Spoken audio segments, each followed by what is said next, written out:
If you could be any video game character for a day, who would you be and why? Sorry, no cursing, right. Person that came up was Link from Zelda, also a very influential game. I do love a good bow and arrow as well, so yeah.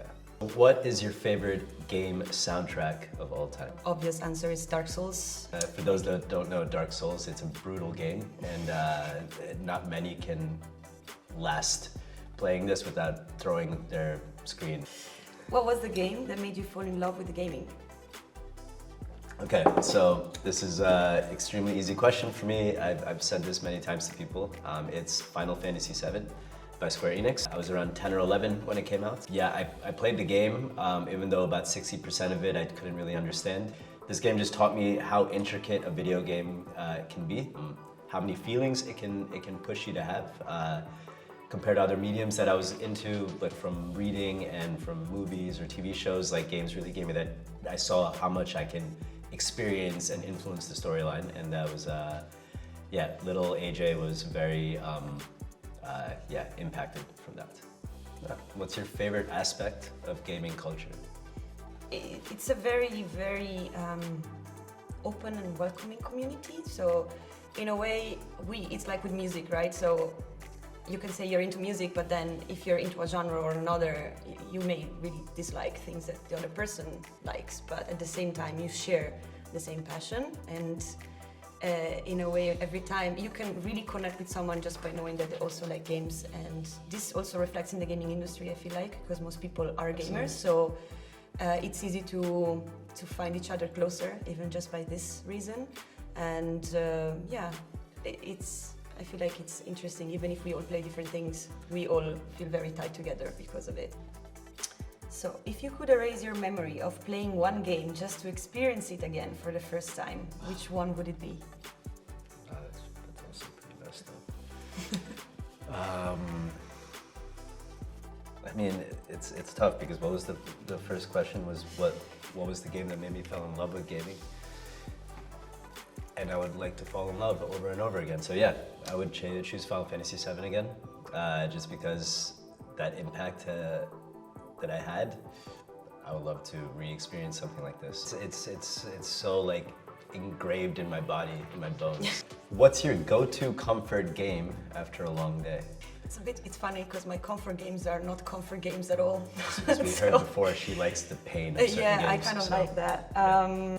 Actually, I would say at the moment, definitely Elden Ring, which is again kind of from Software Games developer, same from Dark Souls series, and this open world, exploring the world, and even replaying the game is honestly one of the most immersive things and most fun, and really helps me detach from everything for that hour or two I may go dive deep into this. One of the few games that completely makes me shut off.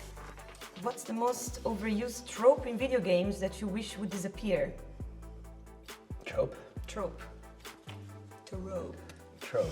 Overused trope. The toxicity within gaming. Yeah, that's like in second.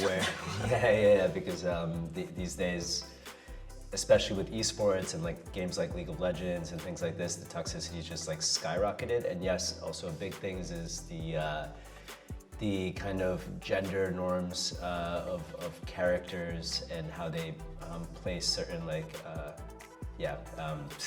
appearances on certain characters. So yeah, that's definitely something. But there is a movement growing. Yeah, things are changing slowly. Things are slowly changing. Going on the females and males in games and characters and women that in armor for the women character is basically a bikini made of stone.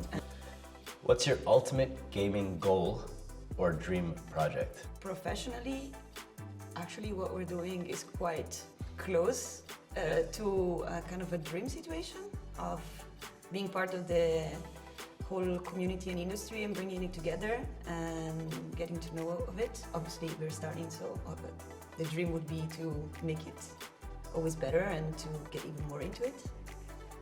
At some point that I would like, I think, to get into the creative side of gaming, maybe in the music side of things. Nice. I would be really curious to work on this. So maybe this, I would Nice. say. Yeah. Nice. While also transforming the world. Of course, through our always initiatives. crafting. Crafting. What's the most surprising thing you've learned about the gaming community?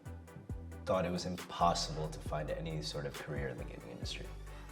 That's the reason why we pushed a lot of things actually, because we were like, but it is possible. We somehow made it, so everyone else can too. So I think I was just surprised, but it's surprising, but at the same time not so surprising, because for so long the people didn't take gaming industry serious, even though it's like the highest revenue of the media sector, I guess they say now. So yeah, I think it's not that surprising, but at that moment it was just like, it was one of those moments where it was just like, we need to change this immediately. So, what's the biggest misconception people have about working in the video game industry? Oof, okay, that's an interesting one. Definitely, there is still a lot of stigma about games and working in the industry, because you really see it. I'm sure you also had the same reaction, that sometimes when they ask you what are you doing and you say you work in the gaming industry, people are looking at you like in a very weird way, because they don't get really, a real job. Kind of, yeah, that's the main reaction. Generally, obviously, like if you're not into games, I mean, you don't know a lot about the gaming industry, how big it is now, and like how it became.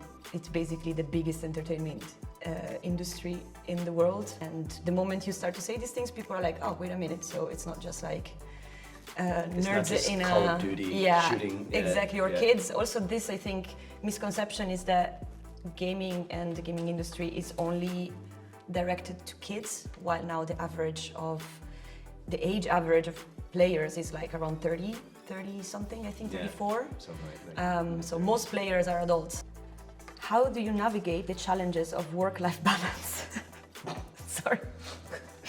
It's always a thing where you end up making your passion into a profession, because that work-life balance gets mixed in between. So it's hard to have a boundary, because you're doing something you love, but at the same time you need to also care about your mental and physical well-being, and that's been a definite challenge for us, especially getting thrown into the mix of doing so many different projects at the same time, and realizing that these projects are not our lives.